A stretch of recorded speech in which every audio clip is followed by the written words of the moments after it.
Let's get your Spectrum 110 cable box wired correctly.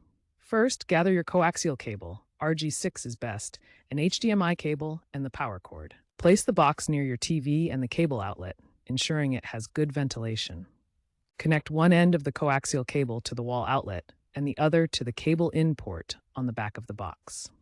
Then use the HDMI cable to connect the HDMI out port on the box to an HDMI input on your TV. Finally, plug the power cord into the box and a wall outlet.